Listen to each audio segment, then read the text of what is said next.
Well, good day, Katie. We're in Boston, Massachusetts, and do you want to tell people what we're going to be doing today? We are at the John F. Kennedy Presidential Library. Yes, checking another one off the list. Let's do it.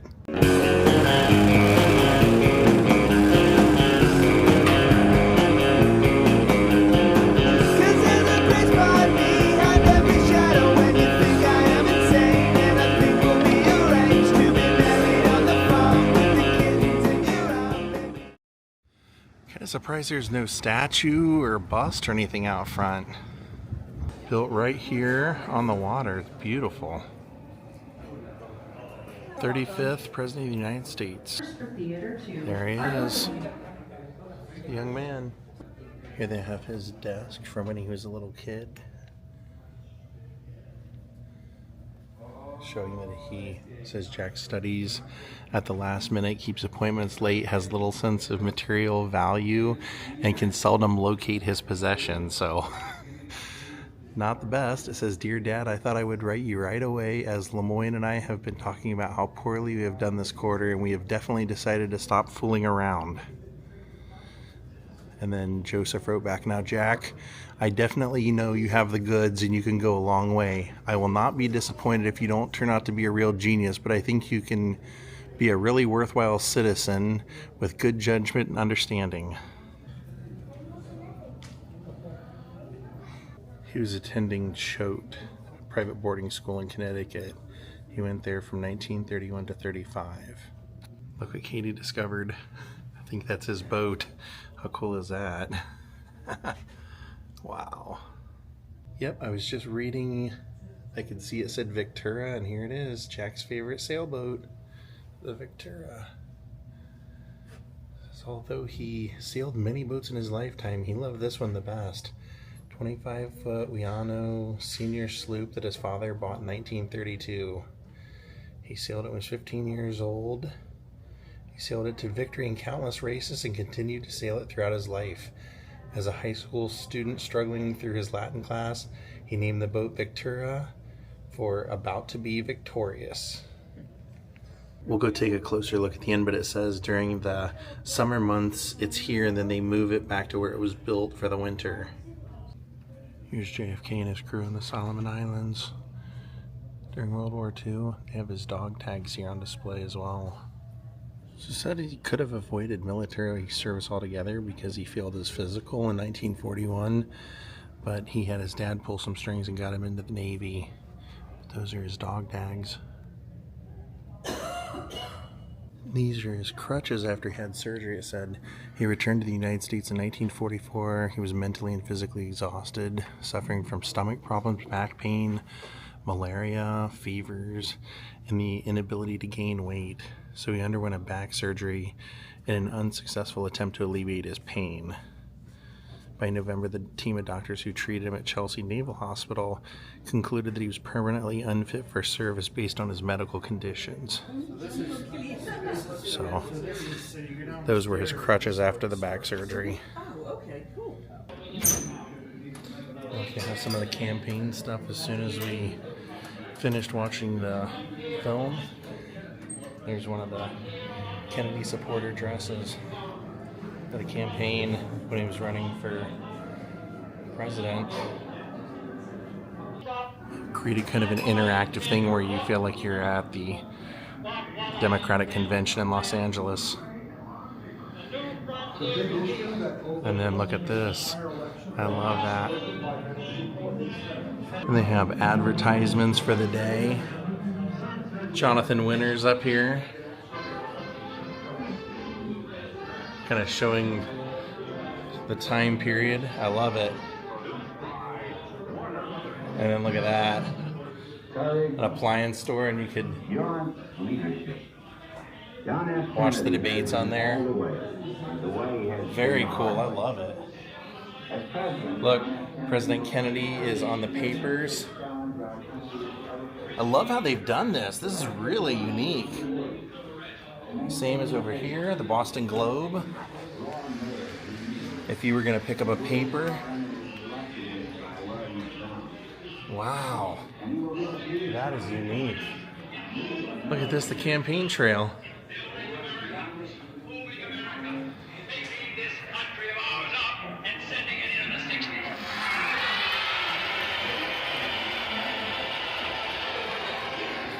Kennedy campaign headquarters that Katie's looking at.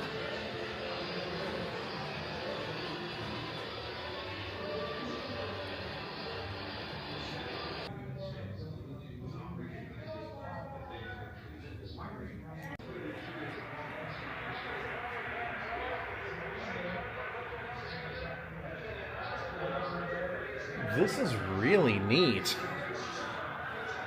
Talk about doing something for kind of like the modern day in here. Let's see what they have. The cameras from the debate and the control. Talking about the importance of the presidential debates.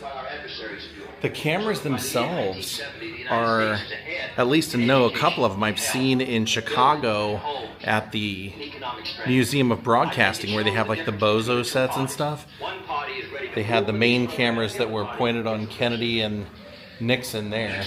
It looks like the podiums and everything are here, though. That's great. For expanding some of the welfare programs for schools, for teacher salaries, medical care, and so forth. Not advocate reducing the federal debt because I don't believe that you're going to be able to reduce the federal debt.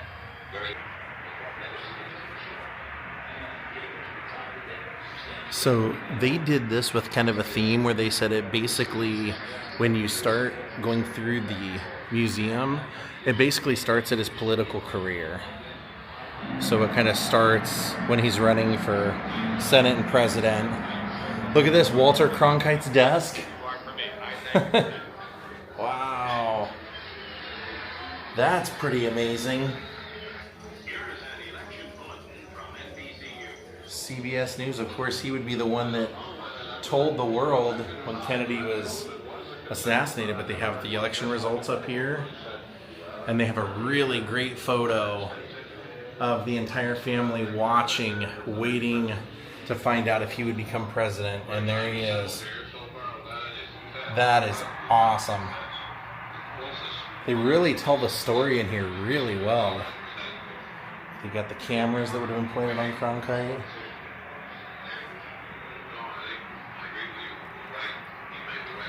And over here you can see they have the voter counts for each state. Look at the bench.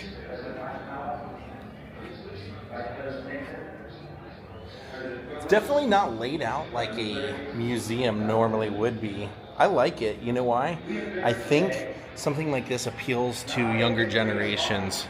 I think kids, when they walk through this, it'll be a little bit more memorable than a normal museum. And look, Katie's kind of working her way over to the presidential stuff. Look at that. That's really cool. They're having his inauguration here. And it looks like they have the Bible that he was sworn in by, or on. Is that what this is? This is the Fitzgerald, so this belonged to Rose's family, it sounds like. Fitzgerald Family Bible. So it says it was an 1850 edition from Ireland by President Kennedy's forebears. The front pages contain a handwritten family chronicle dating from 1857. Notes document the engagement of Rose Fitzgerald to Joseph Kennedy, their marriage in 1914, a list of births for their 9 children, including a record for the birth of John F. Kennedy in 1917. And like I said, he used it when he was sworn in right here as the 35th president. That is really cool to be able to sit in here, watch him doing the inauguration, and see the very Bible that he was sworn in on right there. Now let's go explore his presidency. I can't wait to see what they have. Wow, beautiful.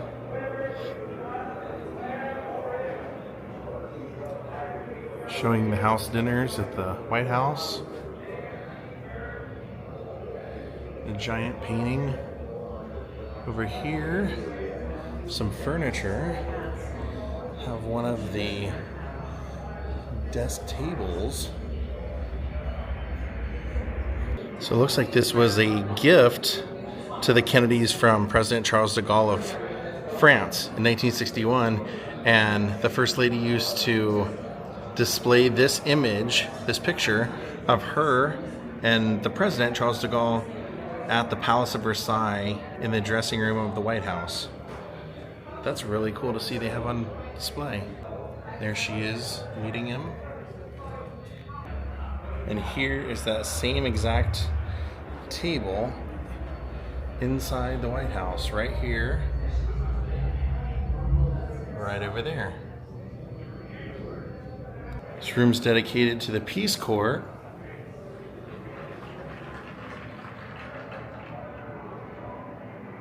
I feel a particular satisfaction because this is the most immediate, the whole spirit. And here's the Peace Corps Act that he signed. 1961, formally establishing the Peace Corps. President Kennedy handed the pen to R. Sergeant Shriver, his brother-in-law, whom he had designated as the Corps' founding director.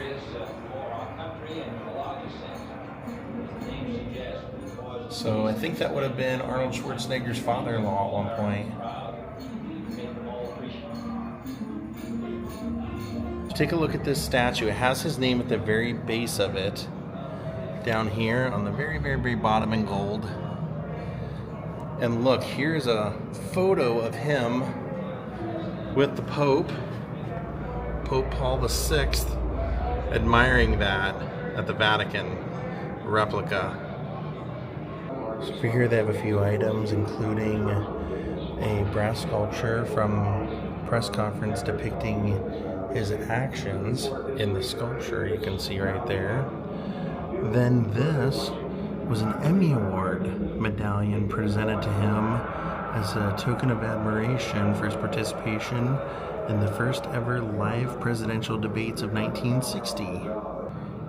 Then they gave the Radio and Television Executive Society gave him that gold coin as an outstanding contribution to broadcasting award. And then this was a replica inkstand of the signers of the Declaration of Independence that the White House news correspondents gifted him. This was the president's binder that held his documents for the Berlin crisis. So this whole room is all space stuff. You can see we've got a military helmet with his name on it here. Project Mercury hard hat presented to President Kennedy by the Project Mercury grounds crew, 1962. Here they've got John Glenn on Time magazine.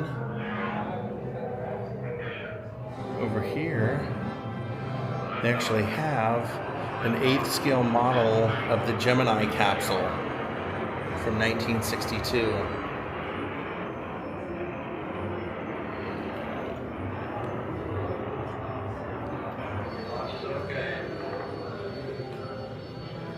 Here's Project Mercury. Marriage of Grand Vision and Hard Science. NASA's space program had 3 phases developed to achieve President Kennedy's ultimate goal of getting an American on the moon before the Soviet Union. His ambitious timeline was supported by his presidential successors. 8 years after JFK first identified the moon mission as a national goal, Neil Armstrong and Buzz Aldrin became the first humans to walk the surface of the moon. This was Project Apollo. It's President Kennedy examining a mock-up of the module that they were going to use. And there's the model of it.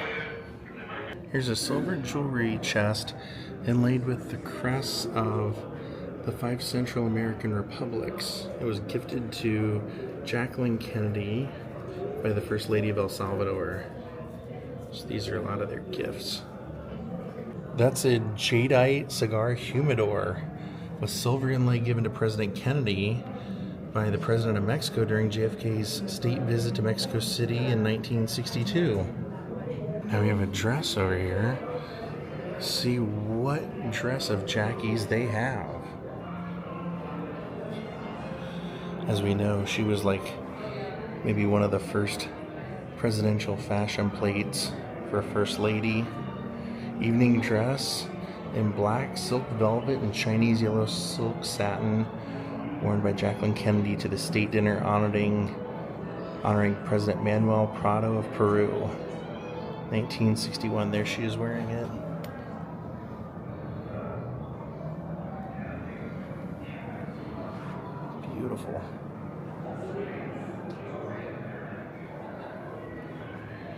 And that's a great way to display it as well. So you can see all the way around it. It says Mrs. Kennedy personally orchestrated the seating plans for state dinner. So they actually have her drawings of how she wanted everyone sat. Who would sit where, what table. That's pretty interesting. Here's a memo that Jackie wrote explaining her purpose for restoring the executive mansion's rich history through furnishings and artwork. She makes a particular reference to state occasions. Here they have a picture of a place setting that would have been normal for a state dinner, and they have her place setting, her table setting for their administration. So that was from the state dinner honoring Felix Boigny and a dinner menu from 1962. That's Felix Boigny, the Ivory Coast. There she is with Charlotte of Luxembourg. Katie's loving this. They have kind of a blown up Mr. Tennessee Williams. Yeah, blown up picture of who she would have at the dinners, and there's Tennessee Williams. Next to Susan Strasberg, if you could imagine. That makes sense. Over here it says Mr. Charles Lindbergh next to the Vice President. Thornton Wilder over here. This was her table right here, so this is who she wanted to be sitting with. With Arthur Miller, Mr. Leonard Bernstein, John Loeb. The French ambassador. Yeah. Wow. Anybody else up here that was kind of fascinating? David Rockefeller. Here is their Oval Office display.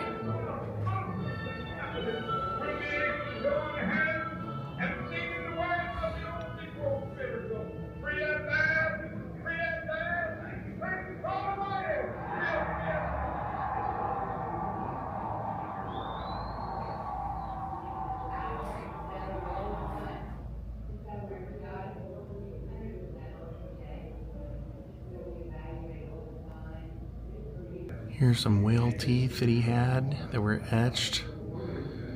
Over here, his close friend Lem Billings gave him this whale tooth up here.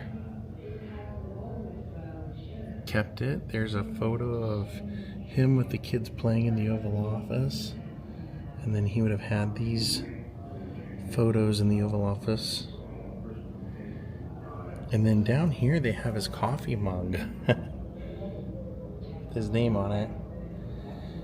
And then his friend Lem Billings, from when he was in boarding school, also gave him these two animal sculptures, so he always kept them on his desk.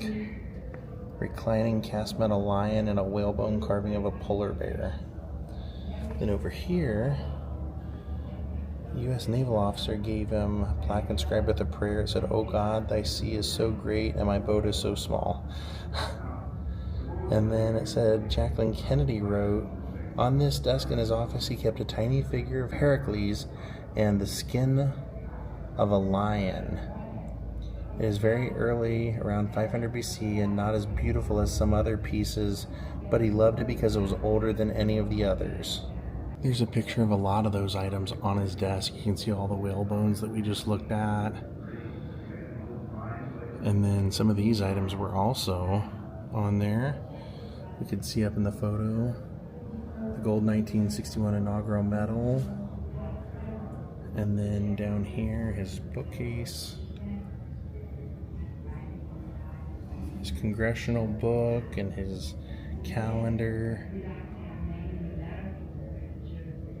And then this piece of glass is interesting because it says that it's Steuben glass, sculpted, etched with the image of the PT-109 and the presidential seal. So it's got the boat and the presidential seal. Every president can do the Oval Office a little differently, however they want. But it's just really cool to see how his was decorated.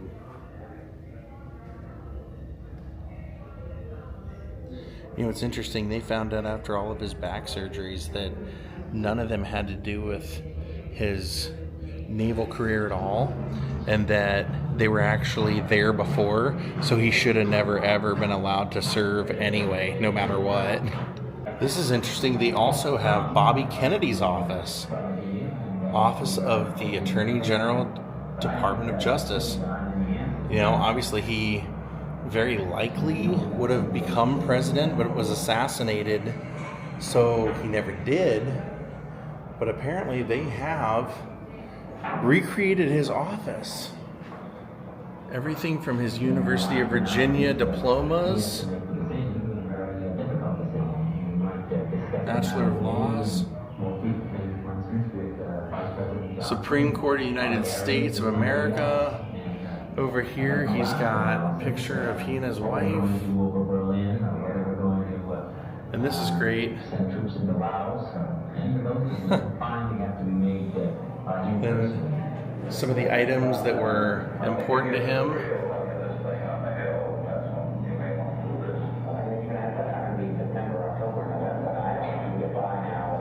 Franklin Delano Roosevelt Award.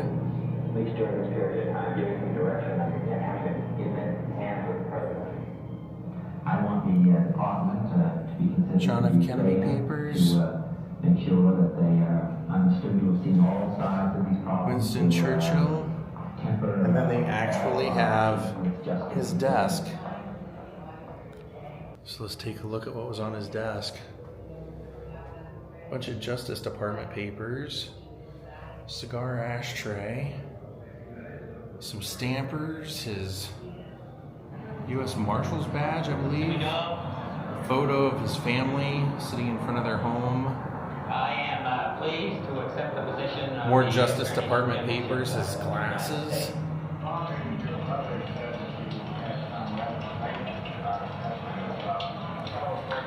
His telephone. those were matters between the President and myself. They will remain in touch. Attorney General business cards.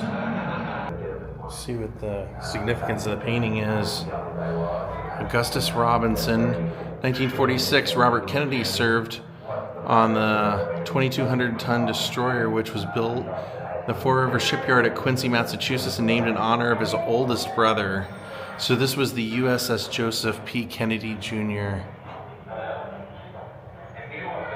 Here's a photo of him with Jimmy Hoffa, leader of the Teamsters. And then his handwritten draft notes for the opening chapter of his book, The Enemy Within, which is right there. And he also has his U.S. Marshal's helmet. Said he kept this helmet in a place of honor in his office. It had been worn by one of 300 federal marshals sent to Oxford, Mississippi in September 1962 to protect the constitutional rights of James Meredith, a black Air Force veteran seeking enrollment in the University of Mississippi. And over here, another picture by one of his kids. Wow, pretty amazing display. Over here we have some personal belongings, including one of Jackie's wardrobe pieces. And they do have a photo of her wearing it right next to it.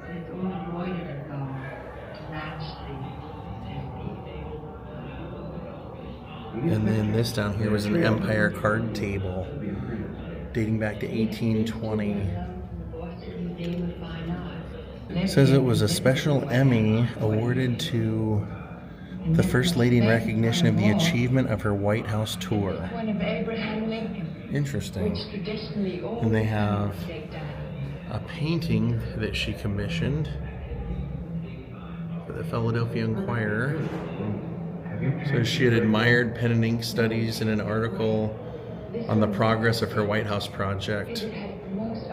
Philadelphia Inquirer. It says among the acquisitions described by Mrs. Kennedy during her televised White House tour were the mahogany chest once owned by President Martin Van Buren and a Staffordshire pitcher dating from 1840. So they're actually showing her tour that she won that Emmy for right there. Thomas Jefferson in his care and knowledge about the White House. Theodore Roosevelt said no, the lion's not an American animal. So he designed it with buffalo heads, white marble. And McKinley right now is copying that for us. So you'll soon see it here to replace this just simple molding that was put in 1948. Here's an Egyptian artifact, and they're talking about her saving Egyptian temples. It says in 1962, she wrote a detailed memo to her husband urging him to seek additional funds to help move the gigantic temples at Abu Simbel away from the rising waters of the Nile. The United States pledged an additional $10 million towards this work in appreciation of this continued American support. President Nasser would later give the United States the Temple of Dendur, now displayed at the Metropolitan Museum of Art. There's the president sailing, and this is one of President Kennedy's doodles of a sailboat. He just loved it. Whenever I think of President Kennedy and golfing, I just think of that episode where Elaine's boss wanted Elaine to bid on Jack Kennedy's golf clubs, and they win them, and Kramer goes to pick them up and then is chasing someone, has to throw him out the window of the car, so he's like throwing all the clubs in the bag and everything out in that episode. But they have President Kennedy's, it looks like a pitching wedge, and a couple of his golf balls, as well as some cufflinks, it looks like, some golf ball cufflinks. These were John Kennedy's, they were Cape Cod shorebirds, and Jackie actually commissioned a wood carver to create those as a gift for the president, and he displayed those in the Oval Office. Here we have another one of her dresses. It looks like they're replicating this from her bedroom. She commissioned a French artist to make this. So those are doors, and they have each door in a glass case right there. That's pretty neat. And look at what, it's got Profiles in Courage. She had that incorporated, which was John Kennedy's book that he wrote before he was president. That is beautiful. And there's her wardrobe. And the other door. Meant to look like a door opening, you can see. Those are absolutely beautiful doors. And then tons and tons of personal photos of Jackie.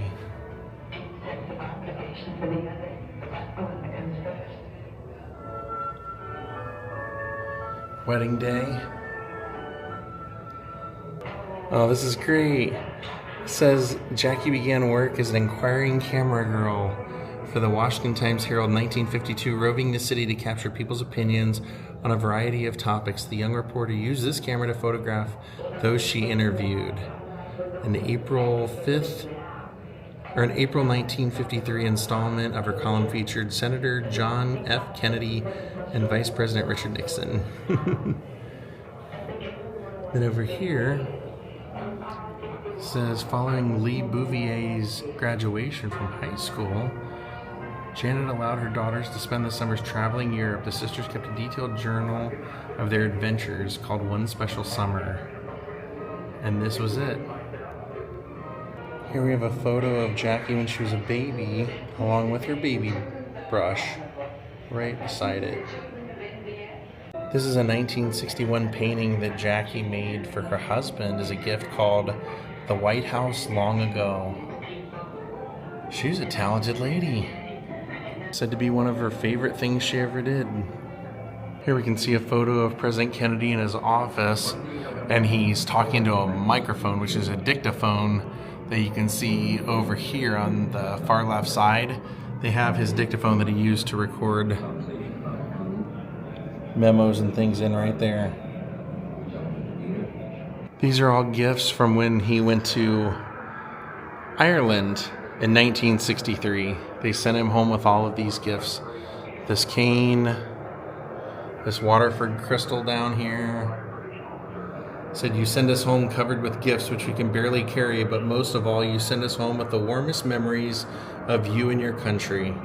And that down here is a silver chest that was gifted to them by the mayor of Wexford, along with a napkin, ceremonial napkin.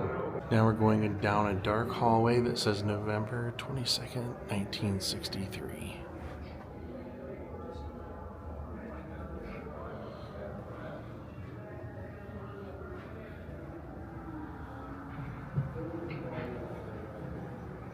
Here is a bulletin from CBS News. In Dallas, Texas, 3 shots were fired at President Kennedy's motorcade in downtown Dallas.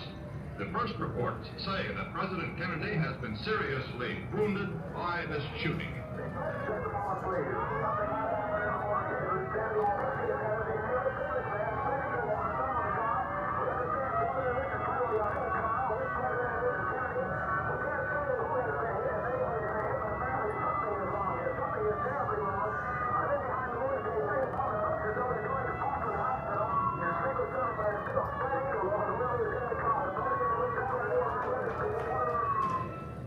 More details just arrived. United Press says that the wounds for President Kennedy perhaps could be fatal. Kennedy died at 1 p.m. Central Standard Time, 2 o'clock Eastern Standard Time, some 38 minutes ago.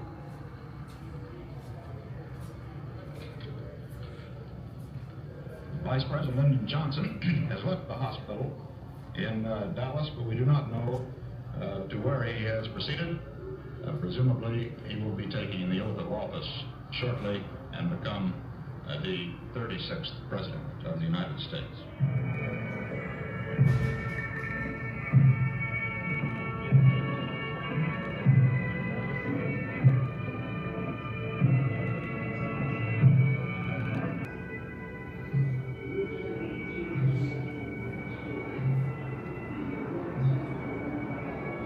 We did eventually get to the moon, so they say. There's a piece of the moon. Kennedy Medal honors. Here's a giant piece of the Berlin Wall.